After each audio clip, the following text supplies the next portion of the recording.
5:00 ng hapon nang makauwi si Elise galing trabaho. Natanaw niya ang sasakyang nakaparada sa tapat ng kanilang bahay na ikinakunot ng noon niya. Hindi kasi pamilyar sa kanya ang sasakyan.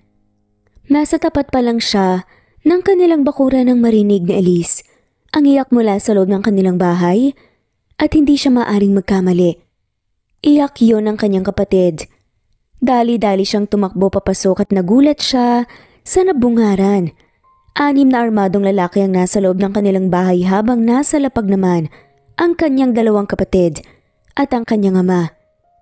"Sino kayo? Anong ginagawa niyo sa kanila?" Nag-aalalang sigaw niya at dali-daling tinaluhan ang umiiyak na bunsong kapatid. "Anak mo rin ba to, Dindo? Magaganda palang mga anak mo ah." Nakangising saad ng lalaki. "Ano ho bang kailangan niyo sa amin? Wala naman hong ako natatandaan na ginawa namin sa inyo." Halos maiyak na sambit na nga ni Elise. Humalakak naman ang lalaking nagsalita sa kanya. Inisip niya baka ito ang pinuno ng mga armadong lalaki. "Wala kayong kasalanan pero ang ama niyo maraming atraso sa akin. Kailangan bayaran niya ako dahil kung hindi, may kalalagyan kayo." Mariing sambit ng lalaki. "Magkano po ba ang utang ni Papa? Baka po pwedeng hulug-hulugan ko muna."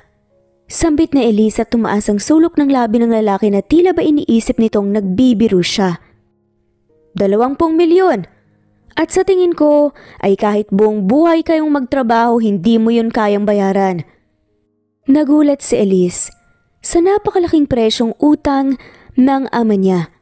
Naiiyak niya itong nilingon ng kasalukuyang nakatungo lamang ang ama. Alam niya naman na nagsusugal ang ama at maraming utang pero hindi niya akalaing aabot sa ganito kalaking milyon ang kanilang magiging utang. Saan naman siya kukuha ng ganoong kalaking halaga? "Bibigyan ko kayo ng 1 linggong palugit. At kapag hindi nyo na ibalik ang pera sa akin, ay papatayin ko kayo, maliwanag pa?" Usal nito habang may hawak na patalim at nakatutok sa kanila. Ramdam ni Elise ang nangangatog niyang laman, maging ang takot ng kanyang mga kapatid. "Gagawan ko po ng paraan. Huwag niyo lang po kaming sasaktan." Sambit ni Elise, kahit na hindi niya alam kung saan sila kukuha ng perang pambayad. Tuluyang napasalampak na sa sahig si Elise nang makaalis ang mga to. Mapait siyang tumingin sa ama. "Sa inyo dinala ang pera pa. Napakalaking halaga nun. Hindi niyo man lang inisip na mangyayari to. Paano na ngayon? Saan tayo kukuha ng pambayad sa kanila? Papa naman! Hindi niyo na nga kami nagawang buhayin ng maayos. Sisirain mo pa ang buhay ng mga kapatid ko?" Puno ng sakit at galit na sambit ni Elise. Tumayo siya at inalalayang tumayo ang bunsong kapatid. 10 taong gulang pa lang ito at habang 18 naman ang pangalawa.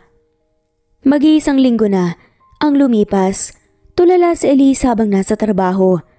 Palapit na kasi ng palapit ang ibinigay na palugit ng pinagkakautangan ng papa niya at hanggang ngayon ay wala pa rin silang perang pambayad. Hindi biro ang 20 milyon. Ni 20,000 nga, wala siya. Kapapasok lamang ni Elise sa kanilang bahay nang makita niya ang kapatid na umiiyak. "Paano ka? Bakit ka umiiyak? Asan si Makoy?" Tanong niya sa kapatid isang araw. "Ate, kinuha nila si Makoy at papatayin daw po kapag hindi po tayo nakabayad." Umiiyak na sambit ng pangalawang kapatid na si Eliana. Labis ang takot na nararamdaman ni Elise sa mga oras na yun. Hindi niya kayang may mangyaring masama sa kapatid niya. "Papa, kailangan nating gumawa ng paraan. Puntahan natin si Makoy," aniya sa ama. Magkasama silang pumunta sa lugar kung saan nagkokota ang kumuha sa kapatid niya at nadatnan nilang naroon nga ito. May tali ang kamay at umiiyak sa takot. "Parang awa niyo na. Pakawalan niyo ang kapatid ko. Huwag niyo siyang itamay dito. Nakikiusap ako, bigyan mo pa ako ng 2 araw. Babayaran namin kayo. At kapag hindi kami nakapagbayad, ako na lang ang patayin niyo. At huwag na ang kapatid ko." Nagmamakaawa na saad ni Elise. Pinakawalan nito ang kapatid niya na agad niyang niyakap. Huli na to. Pagkatapos ng 2 araw wala pa ring pera, tutuluyan ko na kayo. Sambit nito bago sila paalisin. Buo na ang pasya ni Elise. Kung kinakailangan ibenta niya ang kaluluwa niya, sa demonyo gagawin niya. Kaharap niya ngayon ang kilalang recruiter ng mga bayarang babae. Nakadekwatro ito habang humihit-hit ng sigarilyo. Sigurado ka na ba sa pinapasok mo? Alam mo ang kalakaran sa mundo naming mga bayaran. Malaking perang magiging halaga mo, pero malinis ka pa. Pero sana, napaghandaan mo ang mga posibilidad kapag pumasok ka na. Wala na itong atrasan ni Liz. Sambit nito. Dahan-dahan na tumango si Elise. Kung ito lang ang tanging paraan para hindi malagay sa panganib ang pamilya niya ay gagawin niya. Kung ganon, bumalik ka rito mamayang 6:00. Dadalhin kita roon. Usal ng kausap. Habang nakaupo sa kama, hindi maiwasang pumatak ang luha ni Elise. Masaya naman sila nung nabubuhay pa ang mama niya. Masipag at wala pang bisyo ang papa niya dati. At palagi silang masaya. Nagbago lahat nang mamatay ang mama niya at magsimulang malulong sa bisyong ama. Suot ang hapit na kasuotan na halos lumuha na ang buong kaluluwa niya ay malungkot na tinignan ni Elise ang sarili sa salamin. Sa likod ng kolorete, sa kanyang mukha nakatago ang lungkot na nararamdaman niya. Bumaba ang sinasakyan nilang sasakyan sa harap ng isang mataas na gusali. Sumunod lang siya kay Madam Violet na dire-diretsyong pumasok sa loob. Dito tayo. Usal nito at pumasok sa isang silid. Nakita niya ang mga babaeng naroon. Katulad ng suot niya. Ganon din ang mga suot nito pero hindi katulad ng emosyong meron siya. Dahil ang mga babaeng naroon, hindi nakakitaan ng lungkot sa mga mata, kundi excitement at saya. Napatingin pa sa kanya ang isang babaeng naglalagay ng hikaw. Tinignan lamang siya nito tapos binalik ang tingin sa salamin. 10 silang babaeng naroon at may kani-kanilang numero na nakalagay sa kanilang bewang. Napatingin sa Elise sa numerong nasa kanya, number 6. Maganda kayo. Magsisimula na ang bidding. Smile palagi, chin up. Utos ni Madam Violet sa kanila. Sunod-sunod silang lumabas nang salid at dinala sa isang napakalaking hall kung saan nakaupo ang napakaraming lalaki. May matanda na, katamtaman pa lang mga kaedaran niya na nakatingin sa kanila. Lahat ito ay may nagnanais na mga mata. Na tila ba, isa silang putahin o gustong tikman ni isa. Nakaramdam ng kaba si Elise. Good evening, gentlemen. Welcome here in our auctions. We're prepared fresh and young beautiful ladies for all of you. Now, let's start the bidding. Usal ng MC. Lady number 1, 25 years old, beautiful face with charismatic aura, young and fresh. Start with 500,000. Sambit ng MC. 1 million. 2 million. Sigaw ng isang lalaki. 5 million. Sigaw ng isa pa. Nang tignan yun ni Elise, napangiwi siya. Mataba at malaki ang tiyan ng lalaki, mukha rin itong nakakatakot. Going twice, going thrice, number 1 was sold to 105 bidder. Mr. Alcaide. Deklara ng MC. Nagpalakpakan naman ang mga naroon. Habang papalapit ng papalapit ang numero niya, ay lalong dumagsa ang kaba sa dibdib ni Elise. Parang gusto niyang umatras sa tumakbo pero sa tuwing iniisip niya ang mga kapatid, pinipigilan niya ang sarili. We will proceed to number 6. Anunsyo ng MC. Kaya dahan-dahan siyang naglakad patungo sa gitna. Ang mga mata ng lalaking naroon ay napako sa kanya at ramdam ni Elise ang mga titig ng mga to. Hinila niya ang suot pababa dahil pakiramdam niya makikita na ang suot niyang pang-ibaba dahil sa sobrang ikli ng shorts niya. Napakaganda naman ni number 6. 23 years old, fresh, and have an angelic face. Never been touched, never been kissed. In other words, number 6 is virgin. Mukhang pagkakaguluhan to ah. Sambit pa ng baklang MC. Nagsimula na ang bidding sa presyo. Para siyang isang karne na pinagagawa ng mga mababangis na hayop. 5 million. Panimula na offer. 10 million. Tinignan niya ang lalaking umiinom ng alak. 15 million. Sigaw pa ng isa. Napaisip si Elise. Ganun ba talaga sila? Gagastos ng milyon-milyon para lang sa isang babae? Wow! Ang laki ng bid sa'yo, number 6. 15 million, may hahabol pa ba? Tanong ng MC. Tumaas ang isang lalaki. 20 million. Literal na nagulat si Elise. Dahil napakalaking halaga noon. Pero ang tinignan niya, ang nagbid, nakaramdam siya ng takot. Malaking lalaki ito at puro tattoo. Paano kung ito ang nakabili sa kanya? 20 million. Going twice. Going thrice. Number 6 was sold to. Naputo lang pagsasalita ng MC ng may tumayong lalaki na nakapwesto sa kaduluduluhan. 50 million. Sigaw bigla ng lalaki. Napatingin doon si Elise at hindi niya maiwasang mamangha. Hindi nalalayo sa edad niya ang itsura nito. Guwapo, matangkad at may nakakaakit na mga mata. Just wow! Bongga si number 6, 50 million. Going twice, going thrice. Number 6 was sold to bidder number 355, Mr. Riego. Deklara ng MC, kasabay ng palakpakan ng mga tao. Natapos ang bidding at hindi pa rin makapaniwala si Elise na siyang may pinakamalaking halaga na nagbid. 50 million. Nagulat na gulat pa rin siyang bibilihin siya ng ganoong kalaki pero may parte sa sarili na gumaan ang pakiramdam niya dahil makakabayad na sila.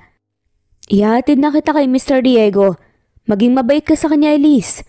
Lahat ng ipapagawa niya ay sundin mo lang dahil hindi biro ang 50 milyong ibinayad niya para sa'yo. Sambit naman sa kanya ni Madam Violet. Nakarating sila sa loob ng isang private room pero tanging bodyguard na lamang ng lalaking bumili sa kanyang naroon. Nasa kotse na po si sir. Dadalhin ko na lang po kayo sa kanya. Ani ng bodyguard. Nakasunod lang siya dito habang naglalakad. Hawak ni Elise ang sarili ng mga daliri habang pinipisil-pisil yun kasi kinakabahan talaga siya. Tumigil sila sa tapat ng isang mamahaling kotse. Binuksan ng lalaki ang pinto nito bago siya lingunin. Pasok na po kayo. Ani nito. Napatingin sa Elisa sa sasakyan. Madilim sa loob nito pero alam niyang may nakaupo sa loob noon.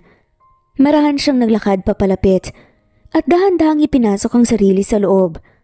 Tinignan niya pa ang pagsarado ng pinto ng sasakyan. Let's go? Malamig na boses ng lalaki bago siya nakaramdam na umaandar na ang sasakyan nila. Habang nasa biyahe, hindi magawang lingunin ni Elise ang katabi.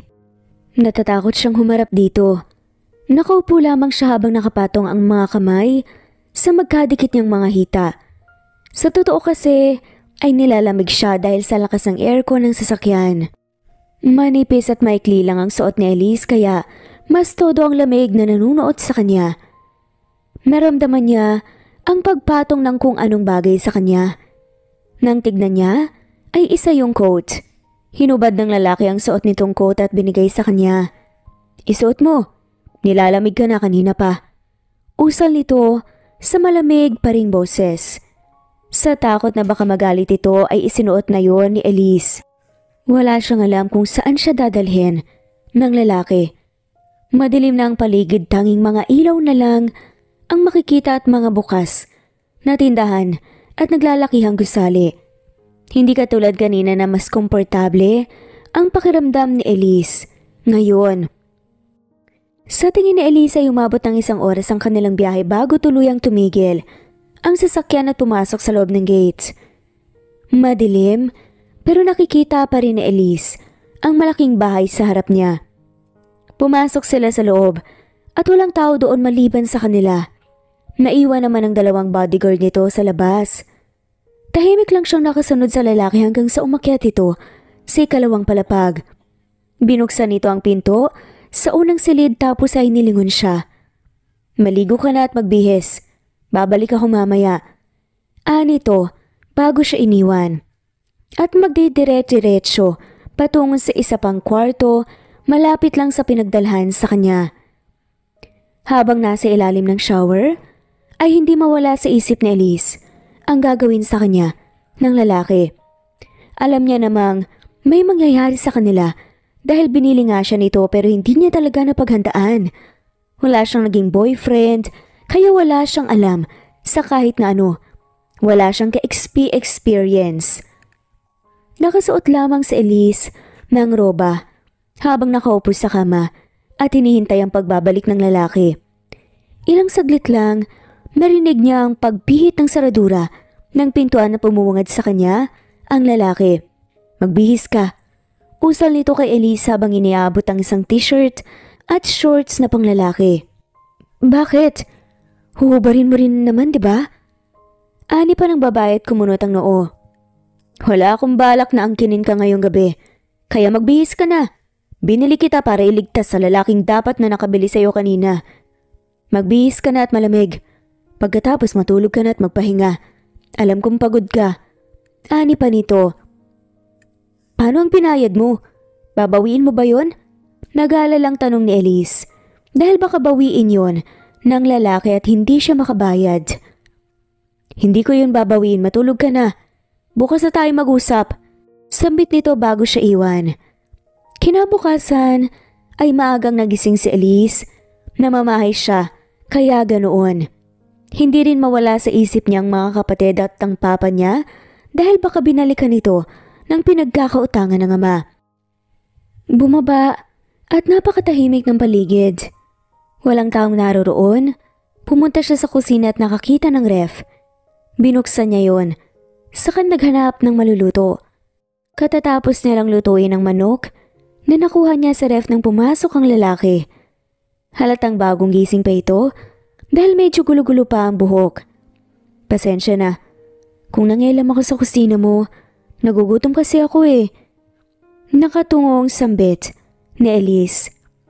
Okay lang. Ano bang niluto mo? Mukhang masarap pa. Kumain na tayo. Ngayon lang ako ulit makakakain ng lutong bahay. Usal naman ang binata at naupo na. Nakahinga naman ng maluwag si Elise. Kita niya kung paanong maganang kumain ng binata. Halos maubos nito ang ulam na niluto niya kahit dadalawa naman sila. Pagkatapos kumain ay nagpa siya sa Elise magpaalam dito para puntahan ang pamilya at dalhin ang bayad sa utang ng ama. Pwede ba akong umalis sandali? May kailangan lang sana akong dalhin sa pamilya ko. Pangako, babalik ako. Hindi ako tatakas sa'yo. Aniya habang may nangungusap ang mga mata. Sure. Pasasamahan kita kay Mauro dahil may kailangan akong puntahan. Sambit ng lalaki. Laking pasalamat naman ni Elise na agad itong pumayag. Inihatid siya ng bodyguard nito sa kanila. Dala na rin ang pera dahil ibinigay na yon sa kanya ni Madam Violet. 30 million lang sa kanya, 20 million naman para kay Madam Violet na nag-organize ng auction at ang kahati. Ate, akala namin kung napano ka na. Kagabi ka pa namin hinahanap eh. Ani ng kapatid niyang si Eliana. Akala namin kinuha ka na ng masasamang tao. Naiiyak na sabi naman ng isa pa na si Makoy. Okay lang ako. Nasaan nga pala si Papa? Tanong niya. Nasa loob siya ate. Sagot naman ng kapatid. Maraming tanong sa kanyang ama at ang kapatid na si Eliana tungkol sa kung saan niya nakuha ang pera pero isa lang ang sagot niya. Huwag niyo nang isipin pa yon. Ang importante, makakabayad na tayo at hindi na nila tayo guguluhin pa. Sambit niya. Siya nga pala. Matagal akong mawawala dahil kailangan kong pagtrabahuan ng perang pambayad natin, Eliana. Alagaan mong mabuti si Makoy, ha? Mag-iwan ako ng pera at pipilitin kong makauwi kahit paminsan-minsan. Biling niya sa kapatid. Binalingan naman ni Elise ang ama. Pa, alagaan mo po ang mga kapatid ko. Sana maging aral na sa'yo to at tumigil ka na po sa pagsusugal. Pakiusap pa niya sa ama. Alam kong hindi basta-basta ang kapalit ng perang to anak. Patawarin mo ako kung hindi ako naging mabuting ama. At ako pa ang dahilan kung bakit napapahamak kayo. Patawarin mo ako dahil sa akin kailangan mong isakripisyo ang sarili mo. Sa muling pagkakataon ay nakita niyang umiyak ang ama niya. Mali ang mga nagawa nito pero sino ba naman siya para magalit sa taong nagbigay buhay sa kanya? Ayos lang ho yun. Importante ligtas po tayo at magbabago kayo. Aniya, dinala nila ang pera sa kung saan ang lugar ng mga to. At ang naiwang 10 milyon ay idineposito ni Elise para sa kinabukasan ng kanyang mga kapatid. Aalis na ako. Ito ang panggastos nyo. Mag-iingat kayo palagi. Madalas din akong tatawag kung may pagkakataon, okay? Sambit na Elise at nilapitan ng bunsong kapatid at hinagkan sa noo. Kumaway pa siya bago tuluyang umalis. Samantala, Sebastian Riego. Mahinang usal ni Elise habang pinagmamasdan ang larawan ng lalaki. Nalaman niya mula sa bodyguard nitong si Mauro ang pangalan ng lalaking nakabili sa kanya. Ayon kay Mauro, nasa opisina daw si Sebastian kaya wala pa ito. Nagpa siya si Elise na muling magluto ng hapunan. 6:00 na nang dumating ang lalaki at halatang pagod sa itsura nito nang makita niya. Nagpresenta si Elise na kunin ang mga bitbit nito at siya nang magdadala sa kwarto ng lalaki. Ipinaghain na rin niya ito pagkatapos niyang dalhin ang mga gamit sa silid. Nakatingin lang naman ito sa kanya habang ginagawa yon. Kain na tayo. Nakangiting usal ni Elise na ikinatango lamang nito. Si Elise din ang nagligpit ng kanilang kinainan at naghugas ng mga pinggan. Umakyat siya sa inuukupang kwarto para maligo at magbihis ng pantulog. Hindi alam ni Elise kung anong pumasok sa isip niya at naisipan niyang puntahan ang binata sa kwarto nito. Suot ang manipis na pantulog ay tinungo ni Elise ang kwarto ni Sebastian. 3 katok ang ginawa ni Elise bago buksan ang pinto. Bumungad sa kanya ang madilim na kwarto ng binata. Tanging lampshade lamang ang nagbibigay liwanag dito at sa ibabaw ng kama nakadapa ang lalaki. Wala itong suot pang itaas at tanging boxer shorts lang ang suot. Naglakad si Elise palapit sa kama kung nasan si Sebastian. Alam niyang gising pa ito kasi gumagalaw pa ang mga paa. Anong ginagawa mo dito? Halos mapaigtad naman si Elise nang bigla itong magsalita. Kasi naiisip ko kung masahihin sana kita. Para kasing pagod na pagod ka eh. Marunong ako magmasahe. Yung dati ang trabaho ko. Ani pa ni Elise. Alam niya sa sarili niyang kailangan niyang pagsilbihan si Sebastian. Lalo na't nagbayad dito ng 50 million para sa kanya. Tumikhaya sa pagkakadapa ang binata tapos hinarap siya. Sigurado ka ba? Tanong lamang nito. Oo, mahinang sagot ni Elise. Sige, tamang-tama at masakit ang likod ko. Usal nito at muling dumapa.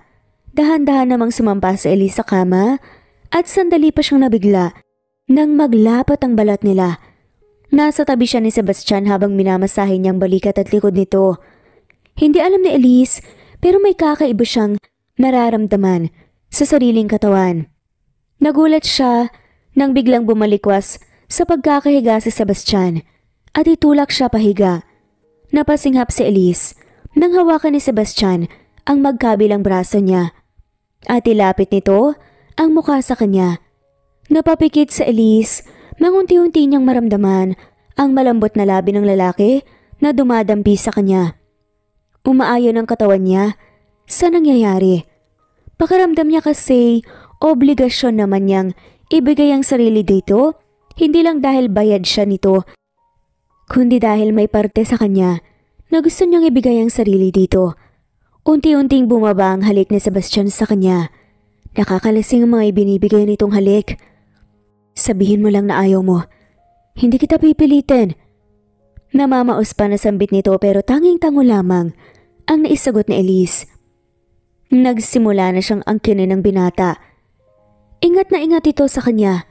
Noong una nakakaramdam siya ng sakit pero kalaunay, napalitan ng kakaibang pakiramdam. Ang sakit na nararamdaman niya na tila ba binabaliw siya nito. Kinabukasan ng magising si Elise ay mataas na ang sikat ng araw. Bukas kasi ang bintana at pumapasok na sa silid ang sikat nito. Binalingan niya ang katabing parte ng higaan ngunit wala na doon ang lalaki. Hindi alam ni Elise kung bakit nakaramdam siya ng kirot sa kanyang dibdib. Masakit man ang gitnang bahagi ng kanyang katawan ay pinilit ni Elise na bumangon. Nakabihis na rin siya. Marahil ay si Sebastian na ang nagbihis sa kanya. Pumasok siya sa loob ng banyo at doon niya tuluyang nakita ang sarili sa salamin. Gulo-gulo ang kanyang buhok. Napahawak si Elise sa pulang marka sa sariling leeg. Hindi siya makaramdam ng pagsisisi sa nangyari. Gusto niya yon. At alam niya sa sarili niyang hindi siya pinilit ng binata. Nagpasya siyang magligo muna bago lumabas ngunit wala siyang damit dahil nakalimutan niyang dalhin ang mga damit niya.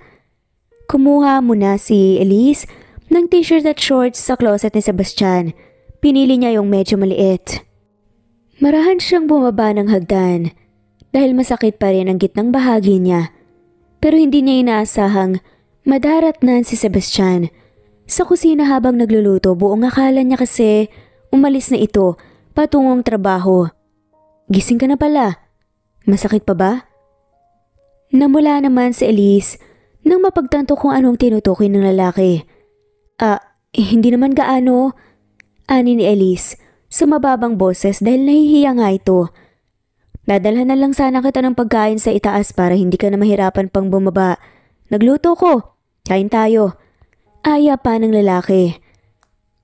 Habang kumakain sila, hindi napigilan ni Elise na magsalita. Wala ka bang pasok ngayon? Tanong pa niya. Meron pero ako ang boss nila. Kaya ako magsasabi kung kailan ako papasok at ayokong pumasok ngayon. Hindi kita kayang iwan ng ganito. Sabay tingin nga nito sa kanya. Isinama siya ng binata sa mall dahil mamimili daw sila ng mga gamit niya. Nung una ay ayaw ni Elise pumayag dahil para sa kanya ay sobra na ang bigay nito. May pera naman siya, pambili galing din dito pero itago na lamang daw niya yon. Tama na to Seb, ang dami na nito. Aniya habang tinitignan ng mga damit sa loob ng mga paper bag. Anong sabi mo? Imikin mo ulit. Malin doon. Tawagin mo ulit akong Seb. Masuyong sabi ng lalaki. Seb, pag-uulit naman ni Elise. Ang gandang pakinggan. Alam mo bang, ikaw lang ang tumawag sa akin ng ganyan? Mula ngayon, yan ang itatawag mo sa akin. Makiting usal pa nga nito. Mula noon, ay mas naging maayos ang pakikitungo nila sa isa't isa. Daig pa nilang magkasintahan dahil sa mga kinikilos nga nila. Gusto kitang makasama pero hindi pwede dahil bibisitahin mo ang pamilya mo. Mag-iingat ka. Usal ang lalaki, isang araw nito, sabay hinalikan siya sa labi na buong puso niyang tinugunan. Kapwa sila parehas nakangiti nang magkatinginan sila. Sige na. Pumasok ka na dahil magkikita pa naman tayo mamaya eh. Ingat ka ha.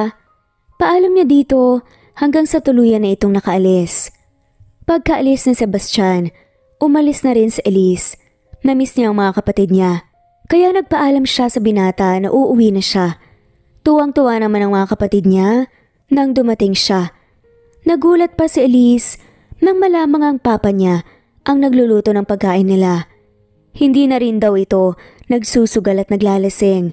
Malaking pinagbago. Masaya si Elise sa pagbabagong buhay na ginagawa ng kanyang ama. Namiss kita ate. Masayang weekend ang bunso nila. Namiss ko rin kayo. Kamusta na kayo dito? Tanong niya. Maayos naman ate. Nakabili na kami ng supply namin sa pang-araw-araw. Sa iniwan mong pera nakabayad na rin po ako ng tuition. Ikaw po, kamusta ka na? Hindi ka pa uuwi dito? Tanong din ito. Maayos ako Eliana. At hindi pa ako makakauwi pero palagi naman akong bibisita tulad ng pangako ko, ha? Aniya. Maigi pa magbihis kayo at mamamasyal tayo, lahat tayo. Nakangiting sambit pa ni Elise.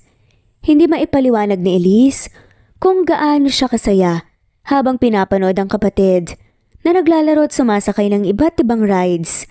Bata pa lamang kasi ay pangarap na ito ng kapatid niya pero hindi niya madala dahil wala silang pera.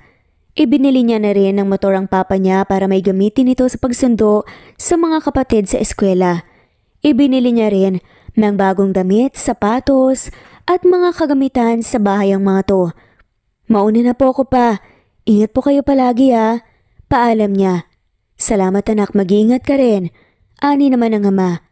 Ingat ate, balik ko ulit ha, mamimiss kita. Nakangiting kumakaway naman sa kanya. Nasaad ng kapatid. Nasa bahay na si Sebastian nang makauwi siya. Nakaupo ito sa sala at halatang hinihintay siyang makauwi. Agad itong tumayo nang makita si Elise at agad sinakop ang labi ng babae. Napatawa na lamang si Elise. Halatang na-miss mo ko agad ah. Natatawa pa na saad niya. Oo, miss na kaya kita agad. Kaya tara na sa kwarto. Tinampal niya ang braso nito na ikinatawa naman ni Sebastian. Ayaw siyang iwan ni Sebastian kinabukasan dahil namimiss daw siya nito. Kaya naman isinama siya ni Sebastian sa opisina. Wala naman siyang ginawa kundi ang maupo sa sofa sa loob ng opisina nito at kumain. Nahihiya na tuloy siya. Nakaupo siya sa hita ni Sebastian dahil ayaw siya nitong bitawan. Nang bumukas ang opisina at pumasok doon ng isang lalaki, tali-taling tumayo si Elise dahil nahihiya siya. Naabutan sila sa ganong posisyon. Marco, usal pa ni Sebastian. Dumaan ako para sana ibigay itong mga files na ipinapadaan ni Dad. Hindi mo naman sinabi sa akin na may kasama ka pala. Pabiro at nakangising sambit pa nga ng lalaki. Salamat Elias. Nga pala, girlfriend ko. Pakilala sa kanya ni Sebastian na hindi niya inaasahan. Elise, si Marco, kaibigan ko at kasosyo namin sa negosyo. Sambit pa ni Sebastian sa kanya. Nice to meet you, Elise. Nakaiting sambit naman ng binata. Nice to meet you din. Ani naman ni Elise dito. Sige pre, alis na muna ako ha. Paalam ng lalaki sa kanila. Girlfriend mo ko? Takang tanong pa ni Elise sa binata. Nabigla ka ba? Niligawan muna kita kung ganun. Ani pa ni Sebastian. Nagulat lang ako dahil pinakilala mo ako kaagad na girlfriend. Aniya dahil yun ang totoo. Aaminin niyang may gusto na siya kay Sebastian pero hindi naman siya umaasang magugustuhan nito. Basta ang alam lang niya, sa kama lang ang relasyon nila. Yun ang buong akala niya. Gusto kita Elise. Hindi mo ba yun nahahalata? Palagi kitang gustong kasama. Namimiss kita. Kahit magkasama naman tayo sa bahay gusto kita. Anito. Napatungo sa Elise. Dahil hindi niya alam ang sasabihin niya. Nahihiya siyang umamin dito, gusto niya rin ang binata. Gusto rin naman kita. Mahinang usal na lamang niya pero sapat na para marinig yun ni Sebastian. Napangiti ang binata. Girlfriend na kita simula ngayon. Pero huwag ka mag-alala. Dahil araw-araw pa rin kitang liligawan hanggang sa hindi mo na lang ako gusto, kundi mahal mo na ako. Nakangiti pa ring Anito. Tulad ng sinabi ni Sebastian, wala ngang araw na hindi siya nito dinadalhan ng bulaklak. Lagi rin silang lumalabas para mamasyal. Nagulat pa siya nang minsang sumama ito pa uwi sa kanila. At formal na nagpaalam sa papa niya. Naliligawan siya nito. Mabait na lalaki si Sebastian. Masipag magtrabaho at matulungin. Kaya wala rin talaga siyang masabi. Minsan nga naiisip ni Elise, masyadong perpekto ang binata para sa kanya. Mabuti kang lalaki. Alam kong hindi mo sasaktan ang anak ko. Kaya okay lang sa akin. At saka nakikita ko rin sa iyong pinapahalagan mo siya. Sambit ng papa ni Elise sa lalaki. Mahal ko na po ang anak niyo. Usal naman ni Sebastian. Masaya si Elise sa relasyong meron sila ni Sebastian. Hindi niya lubos maisip na sa ganitong sitwasyon sila dadalhin ng tadhana. Hiling niya na lamang na sana kung may dumating man na pagsubok sa relasyon nila ay malampasan nila. Nanlalamig ang kamay ni Elise. Habang hawak ni Sebastian ang kamay niya. Narito sila ngayon sa mansyon dahil ipakikilala daw siya ni Sebastian sa ama nito. Doble-doble ang kabang nararamdaman ni Elise dahil baka hindi siya magustuhan ng tatay ng binata. Ayon kay Sebastian, wala na raw ang mommy nito dahil namatay ito noong nakaraang taon lang bago sila nagkakilala. "Huwag kang kabahan, andito ako," ani naman ni Sebastian at pinisil ang kamay niya. Naabutan nila ang daddy ni Sebastian na nakaupo habang may hawak na dyaryo. "Good morning po," bati ni Elise. Pero wala siyang narinig na ganti mula rito. Tinignan lamang siya nito bago ibaling ang tingin sa anak. "Sebastian, mabuti at naparito ka." Usal nito. "Yes, Dad. Gusto ko rin po sanang ipakilala sa inyo si Elise. Girlfriend ko po." Pagpapakilala sa kanya ng binata pero walang emosyon ang ama nito. "Girlfriend mo?" Mariin na usal pa nito. "Yes, Dad." Sagot naman ni Sebastian sa ama. Ilang sandali silang naupo. Isang katulong ang nagdala sa kanila ng merienda. "Gusto kitang makausap, Sebastian. Yung ikaw lang." Bumaling pa sa kanya ang ama nito bago ito naglakad palayo. "Okay lang ba sa'yo dito muna? Kung hindi ka naman komportable, hindi kita iiwan." Ani ng lalaki pero ngumiti lang si Elise at tumango. "Okay lang ako. Sundan mo lang daddy mo." Sambit naman ni Elise. Dahil nainip sa pagkakaupo si Elise, ay nagpasya na lang nga lamang siyang tumayo at maglakad-lakad muna. Malawak ang mansyon. Mas malaki kumpara sa tinutuloyan na lang bahay ni Sebastian. Sa paglalakad niya, ay hindi niya namalayang nakarating siya sa lugar kung saan naroon ang magama.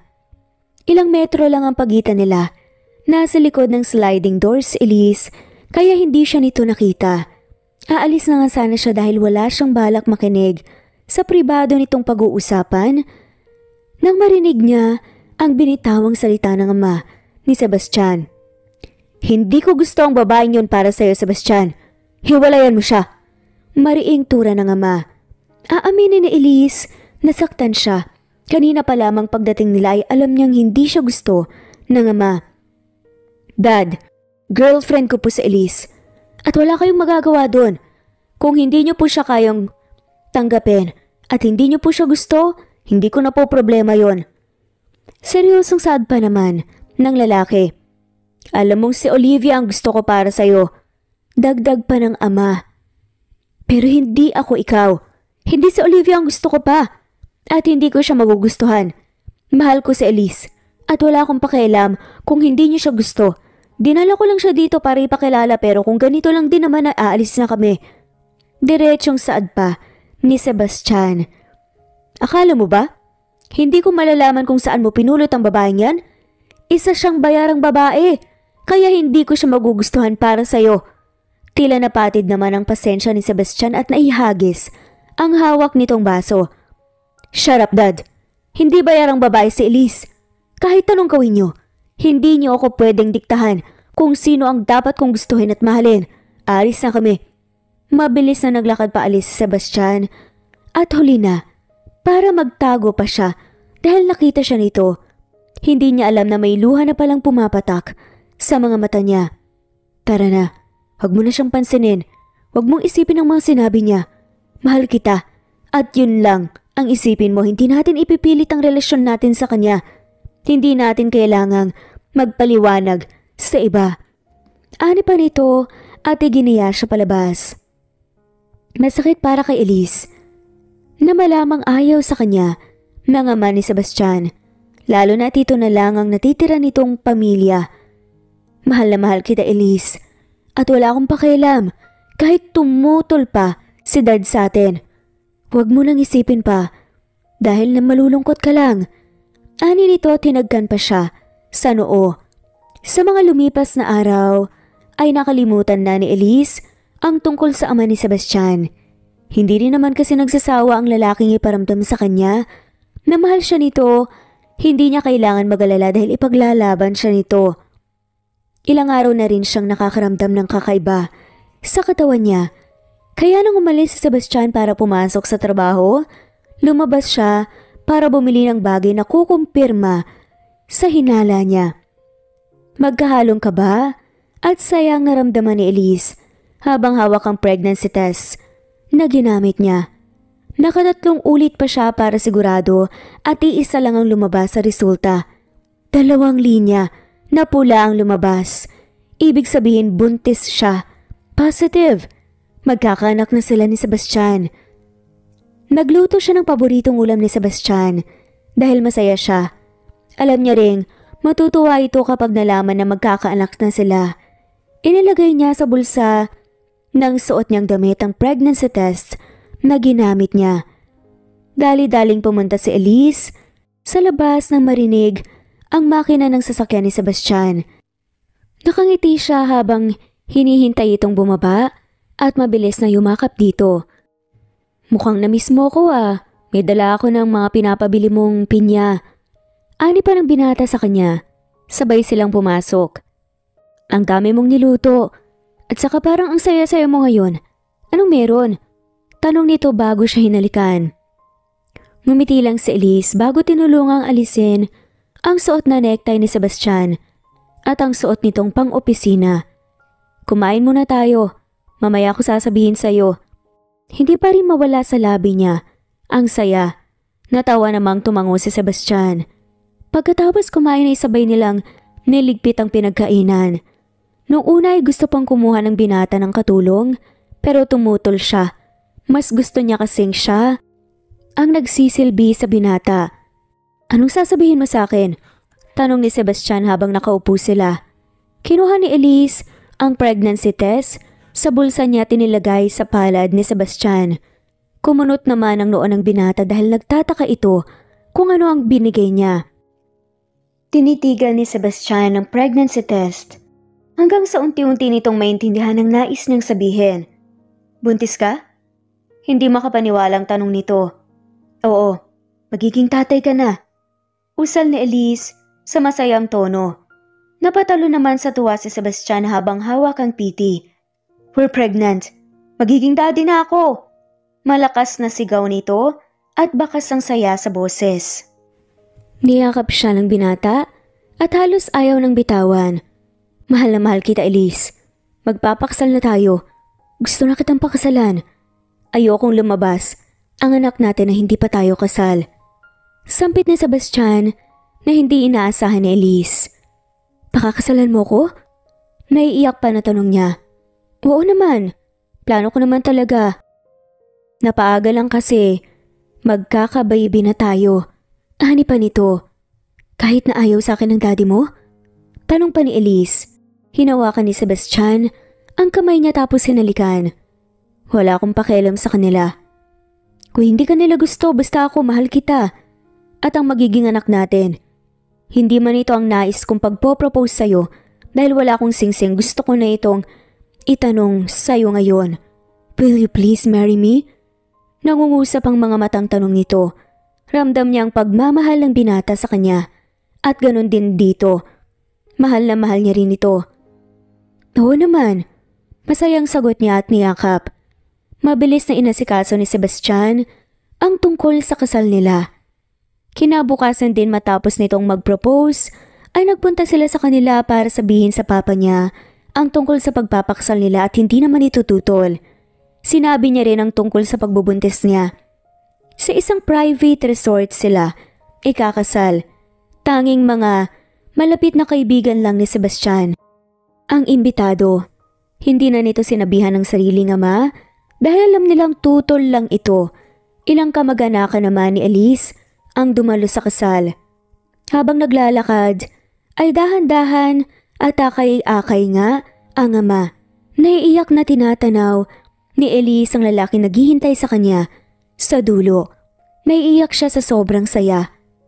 Sa harap ng Diyos at ng mga mahal nila sa buhay, sabay silang nanumpa sa kanilang walang hanggang pag-ibig para sa isa't isa. Alam niyang maraming posibleng problema na dumating sa buhay nilang mag-asawa pero magkasama nila yung haharapin at lulutasin. Alam ni Elise na hindi pa dito natatapos ang kwento nila. Nagsisimula pa lang sila sa tunay nilang pagmamahalan. Isang linggo silang namalagi sa France dahil doon sila nag-honeymoon. Sabi niya nga sa asawa na sa Pilipinas na lang pero sinabi nitong dapat memorable ang unang gabi nila bilang mag-asawa. Nagpasya sila ni Sebastian na doon muna tumira sa bahay nila ang mga kapatid at ang tatay niya upang may kasama siya kapag wala ito.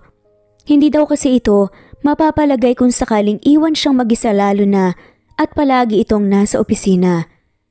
2 buwan na ang tiyan ni Elise, kaya hindi pa yon ganun kalaki. Kasalukuyan siyang nagdidilig ng mga halaman dahil ayaw niyang maupo lang sa loob ng bahay dahil pakiramdam niya lalo siyang mabuburyo at manghihina. Masyado kasing protective sa kanya si Sebastian, kaya halos ayaw siya nitong pagawain kahit kaya naman pa niya. Nabaling ang tingin ni Elise sa labas ng gate nila nang makitang may dumarating na sasakyan doon.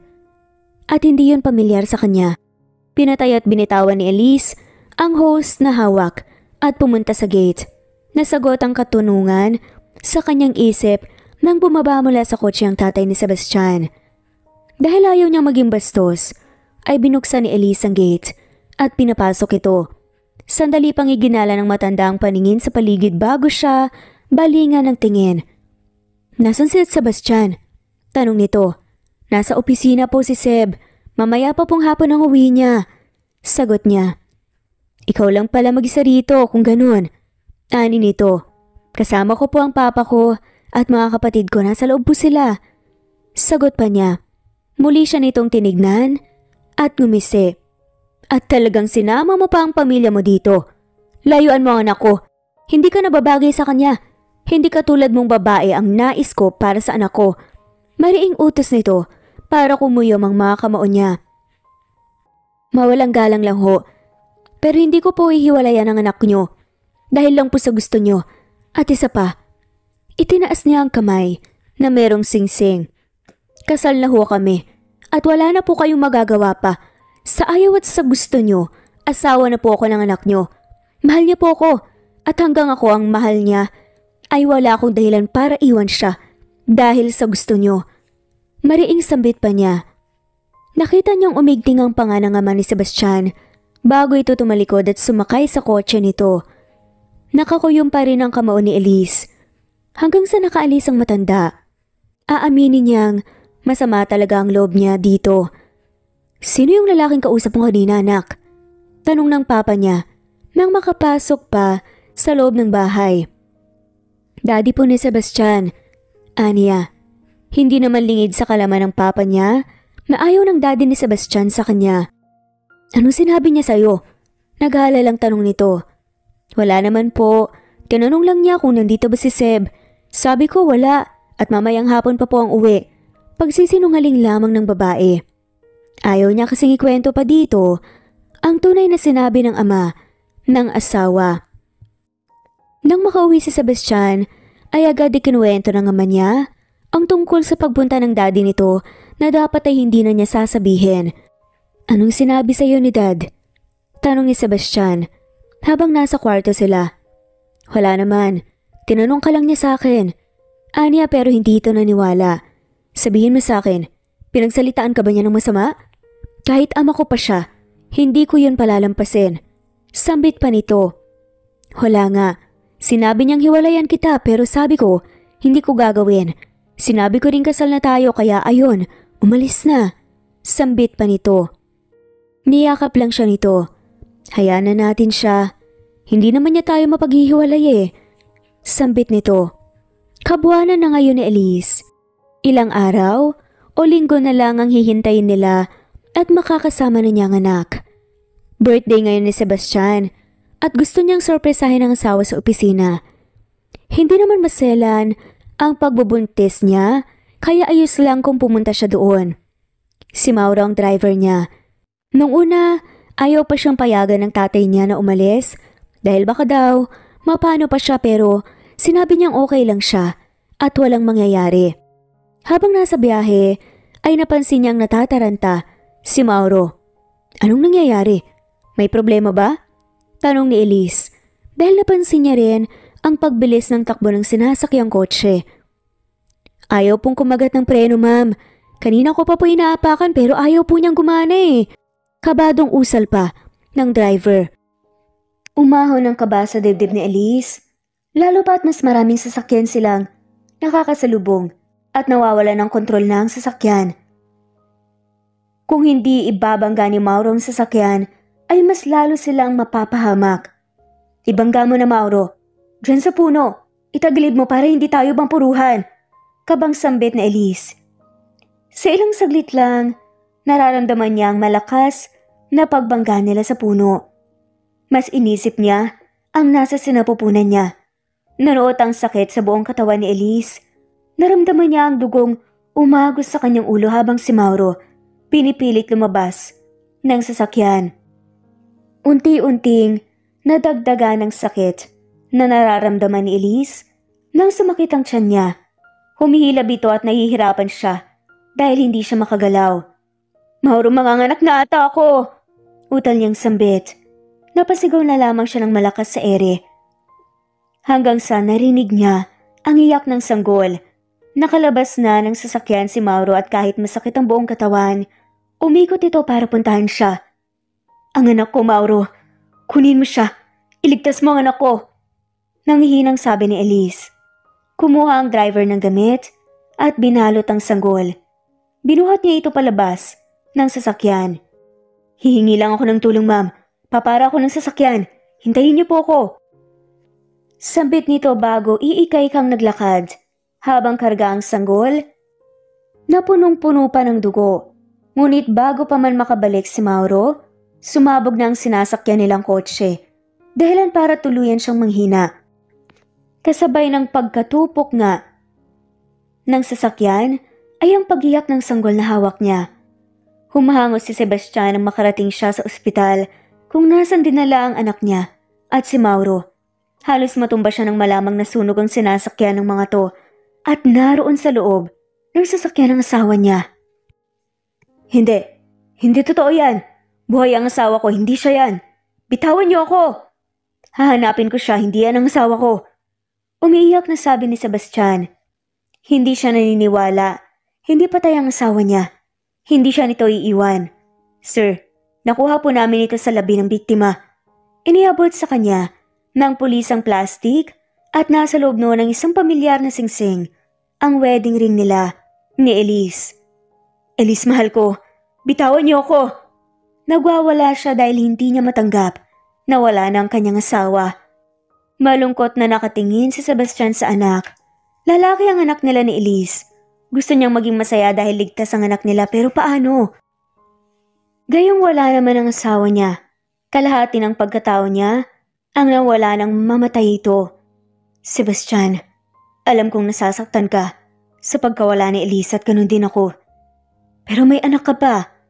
At malungkot ang asawa mo kapag nalaman niyang napapabayaan mo ang anak mo. Sambit ng ama ng asawa. Pinilit ni Sebastian maging malakas para sa anak. Hindi siya pwedeng maging mahina dahil may anak siyang umaasa sa kanya. Ayaw niyang biguin ang asawa. Samantalang sa kabilang banda, ay binuhay si Elise. Kinuha ito ng isang lalaking doktor nang magkaroon ito ng tiyempo para makuha nga si Elise bago sumabog ang sasakyan. 5 taon nang nakakalipas mula nang magising si Elise pagkatapos ng kanyang aksidente. Nagising siya ngunit wala ni katiting na alaala ang naiwan sa kanya. Ni ang kanyang pangalan hindi niya maalala. Sino ka? Tanong niya nang magising siya noon sa lalaking nasa harapan niya. Ako si Teo. Ako ang asawa mo. Pakilala nito sa kanya. Hindi alam ni Elise kung bakit iba ang pakiramdam niya sa sinabi nito. Bakit wala siyang naramdaman nang makitang lalaki? Epekto ba yon ng kanyang amnesia? At ikaw si Natalia Angeles. Na-aksidente ka nung pauwi ka na galing sa party ng kaibigan mo. Nagkaroon ka ng amnesia kaya wala kang maalala. Paliwanag pa ng lalaking nagpakilalang asawa niya. Sa lumipas na taon ay umaasa si Elise. Nababalik ang alaala niya. Pakiramdam niya kasi may kulang sa pagkatao niya. Malaki ang parte ng pagkatao niya ang nawala kasabay ng kanyang alaala. Si Teo ang kinilala niyang asawa sa loob ng lumipas na taon. Pero ni minsan, hindi sila nito nagtabi sa kama dahil yon ang hiling niya. Ayaw niyang makatabi ito hanggat wala ang memorya niya. Hindi pa talaga ako pwedeng sumama sa'yo sa Manila, Teo? Nakikiusap na tanong ni Elise. Hindi ba't pinag-usapan na natin to? Bawal ka pang sumama sa akin sa Maynila, Natalia. Hindi ngayon makabubuti sa'yo. Dito ka lang, okay? Sambit ni Teo sa kanya. Malungkot na tinignan ni Elise ang papalayong sasakyan ni Teo. Ilang beses na siyang nakiusap dito na isama siya sa Manila pero palagi itong tumatanggi. Para bang may iniiwasan. Bakit ganun, Manang? Pakiramdam ko po may tinatawag sa akin si Teo. Hindi ko maramdamang mag-asawa kami. Sambit niya sa matandang katulong. Nang minsang tanungin niya ito tungkol sa kanila, ni Teo. At kung kailan sila nagpakasal, hindi daw nito alam. Bago lang daw siyang katulong at kinuha siya pagkatapos ng aksidente. 3 araw ang lumipas bago bumalik si Teo. Desidido na si Elise na sumama kapag bumalik ito ng Maynila at hindi na siya papayag na hindi siya ito isama. Nainom mo na ba ang gamot mo? Tanong ni Teo sa kanya. Ang tinutukoy nito ay ang gamot na ibinigay sa kanya ng doktor para makaalala siya. Pero 5 taon nang lumipas ngunit wala pa ring epekto. Oo, kainom ko lang. Sambit niya. Good. Matulog ka na para makapagpahinga. Good night. Ani nito at hinagkan siya sa noo. Kinabukasan sinabi na niya ditong sasama siya sa Maynila. Natalia, tutol nito pero nagsalita siya. Kung hindi mo ako magagawang isama, maghiwalay na tayo.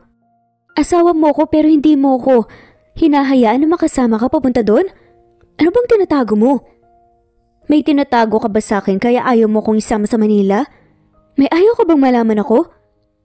Sunod-sunod pa, natanong niya dito. Wala. Fine, isasama kita. Wala itong nagawa kundi ang pumayag. Excited si Elise habang sakay ng kotse. Hindi niya alam pero ang saya ng pakiramdam habang papalapit ng papalapit sa Maynila. Tila ba parang may puwang sa puso niya na gustong manatili siya doon. Dito ka lang. Huwag kang lalabas. Hanggang wala ako. Mamaya tayo lalabas pabalik ko. Parang batang sinasabihan siya ni Teo. Isa kasi itong doktor kaya madalas ito sa Manila dahil doon ito nakadestino. Hindi niya nga alam kung bakit hindi na lamang sila doon manirahan para hindi ito pabalik-balik. Sinunod niya ang sinabi ni Teo pero sa mga sumunod na araw, nainip si Elise. Nababagot na siya sa loob ng kondo kaya nagpa siya siyang lumabas. Nakasuot siya ng kulay pink na dress at sandals. Balak lang naman niyang maglibot-libot at hindi rin siya lalayo. Naglakad-lakad lang siya hanggang sa nakarating siya sa playground kung saan napakaraming bata ang naglalaro kasama ang mga magulang nito. Nakaramdam ng hindi maipaliwanag na pangungulilas Elise habang nakatingin sa mga batang karga ng kanilang ina. Sandali siyang naupo sa bench at hinawakan ang sariling dibdib. Napatanong siya sa sarili kung bakit parang may hinahanap ang puso niya. Tatayo na sana siya para bumalik nang marinig niya ang sigaw ng bata. Mami! Mami ko! Sigaw nito at tumakbong lumapit sa kanya. Pagkatapos nga nun, yumakap ang maliliit nitong kamay sa binti niya at ayaw siyang bitawan. May humaplos sa puso ni Elise habang nakayakap sa kanyang bata. Umupo siya para mapantayan niya ito. Pinunasan niya ang luhang pumatak sa mukha nito. Sorry baby, hindi ako ang mommy mo eh. Sino pang kasama mo? Nawawala ka ba? Tanong niya dito pero suminghot-singhot lang ito. No, you're my mommy. Please come back to us, please. I always wait for you. Umiiyak na sambit nito. Nasasaktan si Elise para sa bata. Hindi niya kayang nakikitang umiiyak ito. Ethan, naku kang bata ka. Pinag-alala mo ako kanina pa kita hinahanap eh. Madadali ako ng daddy mo, akala ko na wala ka na. Alalang-alala na sambit nga ng babae. Tara na uwi na tayo. Baka kung saan ka pa pumunta. Sambit pa nito. Ayoko po, Yaya. Gusto ko po kay mommy. Gusto ko po kasama natin siya. Sambit ng bata. Mommy mo?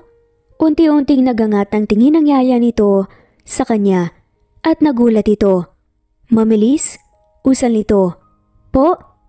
Ako po pala si Natalia. Tinawag niya po akong mommy tapos ayaw niya nang umalis sa tabi ko. Sambit pa niya. Kamukhang kamukha niya po kasi ang mommy niya. Pasensya na po kayo ma'am. Sa alaga ko Nangungulila po kasi siya sa mami niya eh. Naawa naman si Elise sa bata. Ethan, sama ka na kay Yaya. Hayaan mo at babalik ako dito bukas, lalaro tayo. Gusto mo ba yon? Sambit niya sa bata. Noong una ay ayaw nitong pumayag pero sa huli, sumama rin ito sa yaya niya. San ka galing? Kanina pa kita hanahanap pa. Tinatawagan kita pero hindi mo sinasagot ang tawag ko. Saad ni Teo nang makabalik siya ng kondo. Sorry, nakasilent kasi. Tugon niya na lamang. Hindi mawala sa isip niya ang bata. Hanggang sa pagtulog niya, naiisip niya ang maamong mukha nito. Bumalik siya kinabukasan sa playground tulad ng pangako niya sa batang si Ethan pero hindi na Yaya ang kasama nito kundi isang lalaki. Kumabog ang dibdib ni Elise. Habang nakatingin dito, ngayon niya lang ito nakita pero pakiramdam niya, matagal na niya itong kilala. Mami! Hindi niya namalayang nasa harapan na niya si Ethan. Elise? Narinig niyang usal ng lalaki. Binanggit nito ang pangalang sinabi rin kahapon ng katulong. Sino ba si Elise? Sa isip niya, Natalia ho ang pangalan ko. Natalia Angeles po. Ani pa nito. Sorry, kamukha mo lang kasi ang asawa ko pero imposible namang ikaw siya. Salamat dahil sa pagsama mo sa anak ko ngayon. Sobrang saya niya. Sambit pa nito habang nakatingin sa anak na naglalaro. Maghapon na siyang umuwi. Dahil nag-aaya pa, ang batang pumunta sila sa mall. Hindi naman niya kayang tanggihan ito. Habang kumakain, naisip ni Elise tanungin si Teo. May kilala ka bang Elise? Tanong niya. Bigla itong natigilan at tinignan siya. San mo narinig ang pangalan niyan? Hindi ko yan kilala. Sampit nito bago uminom ng tubig at tapusin ang pagkain. Ikinuwento ni Elise ang nangyari nung isang araw at ngayon. Tumalim ang tingin sa kanya ni Teo. Tapos ay pabagsak nitong ibinaba ang baso. Sinabihan na kitang huwag kang lalabas pero makulit ka pa rin. Simula bukas hindi ka na pwedeng lumabas at tuuwi na tayo. Mataas ang boses nito na ikinagulat ni Elise. Ngayon lang kasi siya pinagtaasan ng boses ng lalaki. Maraming pumasok sa isip ni Elise kung bakit gano'n ang naging reaksyon ni Teo. Sino ba talaga si Elise? Sino ba talaga ako? Yun ang tinatanong niya ng paulit-ulit sa kanyang isipan. Napatingin si Elise sa gamot na iniinom niya. Bakit hindi pa rin siya nakakaalala? 5 taon niya nang iniinom ang gamot ngayon pero parang wala pa ring progress. Hindi naman may epekto. Sa pagkakataong ito, hindi uminom ng gamot si Elise. May kailangan siyang malaman. Kailangan niyang malaman ng totoo tungkol sa kanyang pagkatao. Tumakas siya kinabukasan. Pumunta siya sa pinakamalapit na ospital at nagtanong-tanong kung sino ang doktor nang may sakit na amnesia doon. At sa wakas, nakahanap siya. Ito ang gamot na ininom mo? Tanong ng doktora. Opo, asawa ko po ang nagbigay niyan. Makakatulong daw po yan para bumalik po ang alaala ko eh. Saad ni Elise. Kung ganon, niloloko ka ng asawa mo. Hindi ito ang gamot para makaalala ka. Ang gamot na ito ay nagpapalala lamang ng amnesia mo. Kaya kahit ilang ganito pa ang inumin mo, hindi yun gagana. Paliwanag ng doktora. Hindi makapaniwala si Elise na nalaman. Kung nagawa siyang lokohin ni Teo tungkol sa gamot, malamang nagsisinungaling din ito tungkol sa tunay niyang pagkatao. Tulala si Elise habang naglalakad. Hindi niya alam kung kanino pa siya maniniwala ngayon. Uuwi na tayo. Pahayag ni Teo. Hindi ako sasama. Maikling sambit naman ng babae na ikinalingon nito. Ano? Hindi ka pwedeng maiwan dito, Natalia. Ani nito. Pagak namang natawa si Elise. Ako ba talaga si Natalia? Asawa mo ba talaga ako? Sabihin mo sa akin, Teo. Asawa mo ba talaga ako? Tanong ni Elise. Oo naman. Saan mo ba nakukuha ang mga ideya na yan, Natalia? Sambit nito. Umiling lang siya. Dumiretso sa kanyang kwarto. Wala siyang balak ditong sumama pabalik. Itinigil niya na ang pag-inom ng gamot.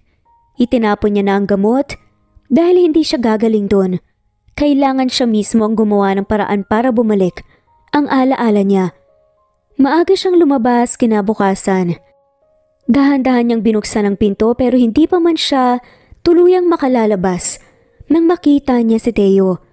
"Saan ka pupunta?" "Alis na ako at hindi mo ako mapipigilan."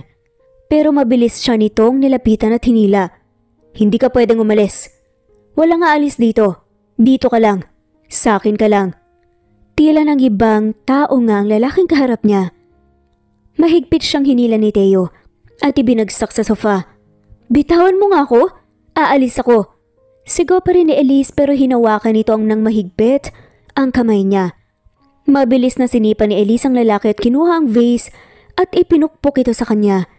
Napadaing ito sa sakit at sinamantala yun ni Elise para makatakas.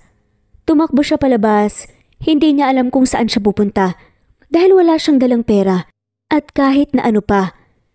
Kabang-kaba si Elise nang matanaw na malapit na sa kanya si Teo kaya tumakbo siya ng tumakbo hanggang sa hindi niya namalayan ang sasakyang paparating at mababangga siya. Dahil sa bilis ng pangyayari, hindi niya na naiiwasan pa. Naramdaman na lamang niya ang katawang tumilapon at unti-unti nang nagdilim ang paningin niya. Malayo pa lang ay tanaw na ni Sebastian ang babaeng tumatakbo papunta sa kalsada at nagulat siya nang bigla itong tumawid. Nakapreno si Sebastian pero tinamaan ng babae. Dali-daling bumaba ng sasakyan si Sebastian at nilapitan ang babae. Nabigla siya nang makitang yun ang babaeng kamukha ng kanyang asawa. Binuhat niya ito at sinakay ng kotse. Pamilyar ang kabang nararamdaman niya habang nakatingin sa walang malay na babae. May kaunti itong sugat at dugo sa ulo nito na lalo niyang ikinabahala. Pagdating sa ospital agad niya itong pinatignan sa mga doktor. Ilang oras siyang naghintay bago lumabas ang doktor at sinabi sa kanya ang resulta. Nasa maayos ng kalagayan ng pasyente pero may nakita akong ilang bakas ng bali sa katawan niya. "Na-aksidente na ba siya dati?" tanong pa ng doktor. Hindi alam ni Sebastian kung anong mararamdaman niya. Posible kayang buhay ang asawa niya? Pinaimbestigahan kaagad ni Sebastian ang dating buhay ni Natalia Angeles at ang asawa nitong si Teo. Nagising si Elise habang umiiyak parang isang bangungot na bumalik sa kanyang alaala ang aksidente niya pero hanggang doon pa lang ang naaalala niya. Ang huling natatandaan niya ay sakay sila ng kotse at nabunggo ito. Buntis siya nang naaksidente siya. Nasaan ang anak niya? Tanong niya sa sariling isipan. "Mabutit gising ka na. Kamusta ang pakiramdam mo?" tanong ng doktor. "May naalala ka na ba? May amnesia ka, hindi ba?" dugtong pa nito. "Naalala ko po ang aksidente ko. 5 taon na po ang nakakalipas. Pero hanggang dun lang po ang natatandaan ko eh." Sambit niya. Ngumiti lang ang doktor at nagsulat. "Huwag ka magalala. Magtutuloy-tuloy na babalik ang alaala mo sa mga susunod pang araw. Hindi magtatagal ay makakaalala ka na ng buo." Pahayag nito na nagpasaya sa damdamin ni Elise. Dahil gusto niya nang maalala ang tunay niyang pagkatao, kung sino siya at kung nasaan ang pamilya niya talaga. Biglang pumasok sa isip ni Elise ang batang si Ethan. At ang ama nito, uminit ang gilid ng mata niya. Sa naisip, baka nga posibleng siyang asawa nito. Gusto na niyang maalala lahat. Gusto na niyang makilala ang tunay niyang pagkatao. Pinahid niya ang luha at pinilit ang sariling tumayo. Samantalang kaharap na ni Sebastian, ang taong inutusan niyang mag-imbestiga sa mag-asawang Angeles. Batay sa mga nakalap kong impormasyon, isang doktor si Teo Angeles at isa namang teacher ang asawa nitong si Natalia Angeles. Pero sa report na nalaman ko, matagal nang patay ang asawa ng doktor na si Teo. 7 taon nang nakakalipas mula nang mamatay ito sa sakit na cancer. Narito ang ilang larawan nila. Iniabot sa kanya ng lalaki ang envelope. Binuksan niya ito at tumambad sa kanya ang tunay na muka ng Natalia Angeles. Umahon ng malaking pag-asa sa dibdib ni Sebastian. "Salamat dito." Aniya bago tumayo. Kailangan niyang puntahan sa ospital ng asawa. Hindi niya alam kung paano napunta ang babae kay Theo, pero isa lang ang sigurado niya. Si Elise at ang babaeng Natalia ay iisa lang. Katatapos lang magpalit ng damit ni Elise, nang bumukas ang pinto ng inuukupan niyang silid. Pumasok doon ang lalaking kanina lamang ay laman ng kanyang isipan. Namumungay ang mga mata nito. Tinignan siya at bigla siyang niyakap. Elise. Naramdaman naman niya ang likidong pumatak sa balikat niya. Senyales na umiiyak ito. Niyakap niya ito pabalik.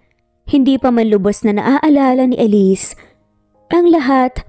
Kilala ng puso niya ang lalaki. Salamat at buhay ka. 5 taon kaming nangulila sa'yo. Patawad kung hindi kita nailigtas noon. Sisiguraduhin kong magbabayad ang sinumang taong nasa likod ng aksidente mo. Mariing sambit nito bago kalasin ang pagkakayakap sa kanya. Naalala ko ng aksidente ko. Ang sabi ng doktor, unti-unti ko daw maaalala ang lahat sa mga susunod pang araw. Matagal bumalik ang memorya ko dahil pinaniniwala ako ni Theo na babalik ang memorya ko sa gamot na pinapainom niya. Kaya pala wala akong maramdaman sa kanya. Hindi siya kilala ng puso ko kahit na siya ang kasama ko. Usal ni Elise. Kumuyom naman ang kamao ni Sebastian. Mabubulok sa kulungan ng lalaking yun dahil kinuha ka niya at pinaniwalang asawa. Walang hiya siya. Biglang pumasok sa isip ni Elise ang anak. Nasaan si Ethan? Tanong ni Elise. Nasa bahay sila. Marami siyang bantay doon kaya walang mangyayaring masama sa kanya. Ang tagal kang hinintay ng anak natin. Palagi kanyang tinitignan sa mga larawan mo. Umaasa siya, palagi, kahit nalam ko sa sarili ko na wala ka na at hindi ko masabi sa kanya. Ani pa nito, naawa si Elise sa anak, gusto niya itong makita ulit. Pwede ko ba siyang makita? Tanong pa nga niya. Bukas na bukas, makikita mo siya pagkalabas mo dito. At hindi lang si Ethan ang makikita mo kundi pati na rin sila. Isa sila sa labis na nasaktan nang akala naming patay ka na. Sad pa ni Sebastian. Hindi ba buo ang memorya ni Elise kaya hindi pa nga niya kilala ang tinutukoy nito. Inalalayan siyang maglakad ni Sebastian.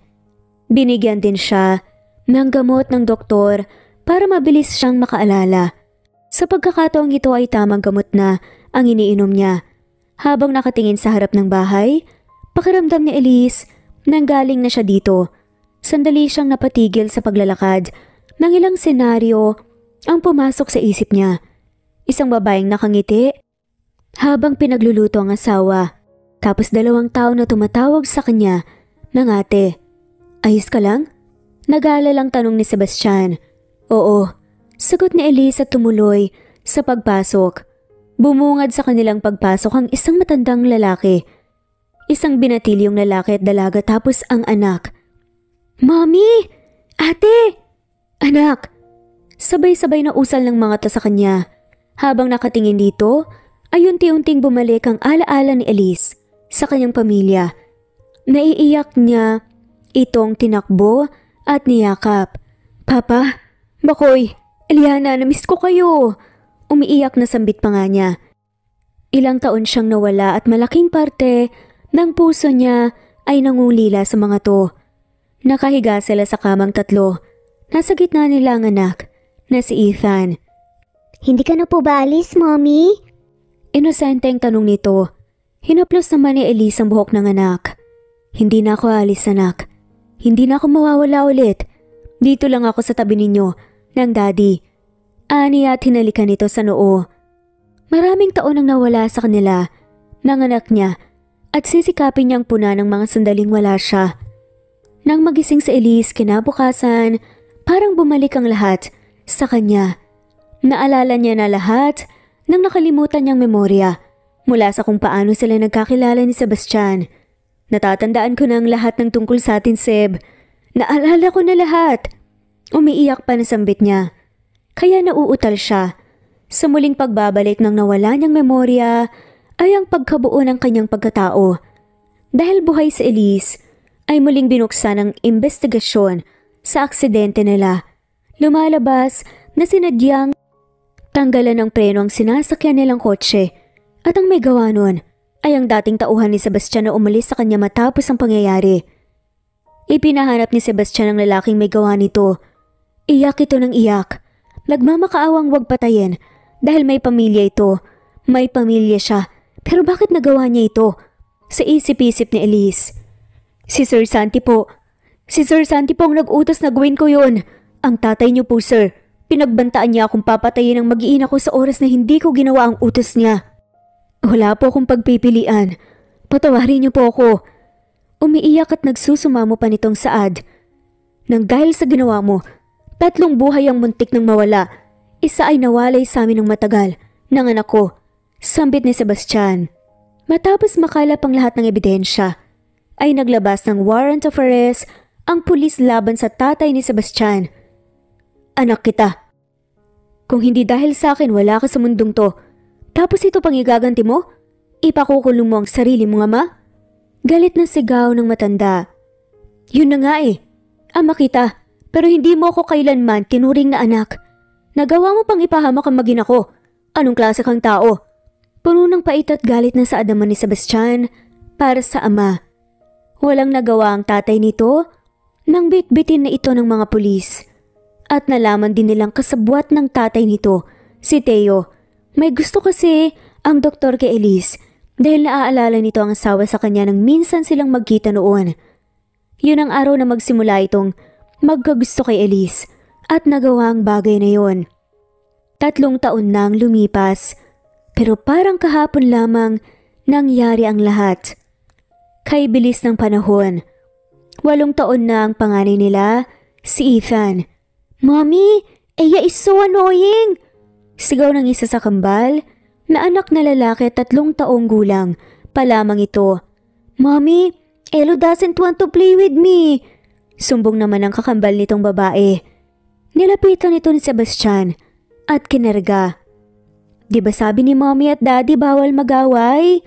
Paalala dito ng asawa. Nakakunso namang tumangutang ang dalawa. Say sorry to each other. Ani ni Sebastian. Sorry? Magkasabay na bigkas ng cute na mga bata. Maya-maya lang lumabas na sa bahay nila ang kapatid niyang si Eliana. Ate, umiiyak po si Sevi, nagugutom na ata. Ani nito habang kargangis ang taong gulang na anak ni Sebastian. Kinuha niya ito at kinarga. Pinadede niya ito tapos ay hinele-hele. Bumaba naman sa pagkakakarga ni Sebastian ang kambal at muling nagtatakbo na pailing-iling na lamang si Elise sa kakulitan ng dalawa. Sevi anak, mamaya na. Si daddy naman siyan ha? Sambit na Sebastian kaya sinamaan niya ito ng tingin. Tigilan mo ako Sebastian ha? Hindi lumiliit ang tiyan ko. Tinataon-taon mo na akong buntis. Angal pa nga ni Elise na ikinatawa lamang nito. Hinalikan siya nito sa noo. Salamat sa lahat mahal. Mahal na mahal ko kayo ng mga anak natin. Usal nito. Sa kabila ng mga pagsubok na dumating sa kanilang buhay, nanatiling matatag ang pagmamahalan at pagsasama ni Sebastian at Elise. Pinaglayuman sila ng pagkakataon. Muli silang pinagtagpo ng tadhana. Ang pagmamahalan nila ay isa sa patunay na lumipas man ang panahon, mananatiling nasa puso mo ang taong tinitibok nito. At dito na nga po nagtatapos ang kwento na pagmamahalan ni na Elise at Sebastian. I-comment lamang po kung gusto niyo pong magpa-shoutout. Thanks for listening at shoutout po sa mga sumusunod.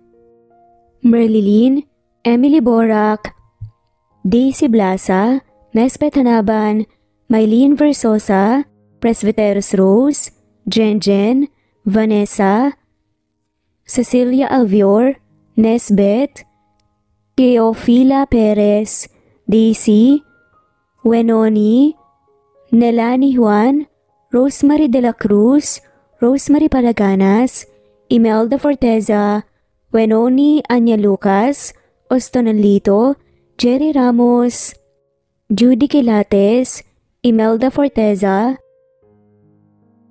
Amalia Manabat, Cecil, Raquel Magno, Julie Hermosura, Susan Upaga, Fe Fulgencio, Juby Hernandez, Juvie Romero, Charlie Naton, Ana Vencer, Rosemary Corpus, Sunshine Sotalbo, Nelani Juan, Harem Ruhi, Kira Trisha Ortaleza, Andrea Taga, Carmelita Mendoza, Fe Novares, Lynn Lee, Jomar Ria Bueno, Jeoka Ditek, Teresita Tagian, Wawateng of Sarangani Province, Mindanao, Eileen Lomano Glagana, Merlilyn, Shirley Peralta, Miras Channel, Harem Ruhi, Anita Hernando, Judy Kilates, Mirna Josue, Lynn Lee,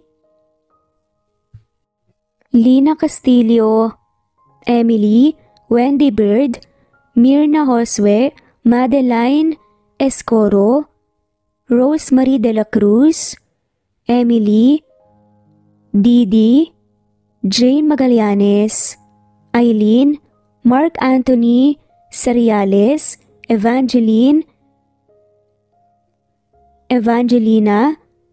Alexa Annie Gomez, Jean Hesareno, Ana Vencer, Ferrer Hazel, Rodrigo Miguel, Ana, Vanessa, Chu, Abdul Lolita, Karim, OFW Pinoy, Crisola Cazar, Daisy, Cleo Waling, Emmanuel Podaderal, Judy Kilates, Babes Music and Memories, Imelda Forteza, Sen, Carmencita Falcon, Ana Vencer, Merlilyn, Anita Hernando, Adelaida, Vanessa, Chu, Julie Botok, Andy Galang, Lani, Fel Macabato, Kuwait,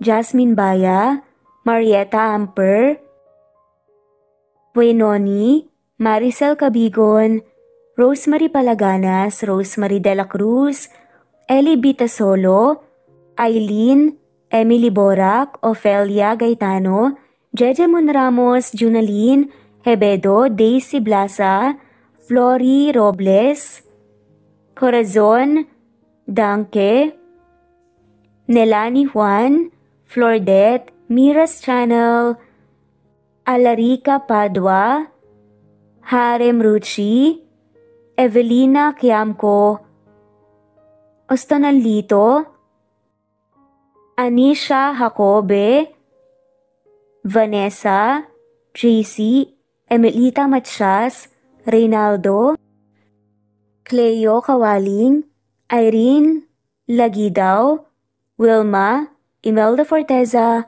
at shoutout na rin po sa lahat ng mawalang sawang sumusubaybay. Maraming salamat po. Muli ito ang Cat Amazing Stories.